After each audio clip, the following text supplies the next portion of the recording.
How to remove Playjoy from Samsung.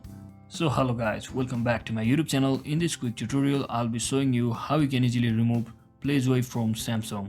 So first thing, simply open up your settings, and once you're inside your settings, just head over to your search menu and just search in for device admin. So once you search in for device admin, just click on this device admin apps option. So once you're inside here, and if you have activated or enabled some device admin apps, then it will be located over here. Like as you can see, there is option called device admin apps. So for now in my mobile device there is no any active apps, so let me just show you from any example.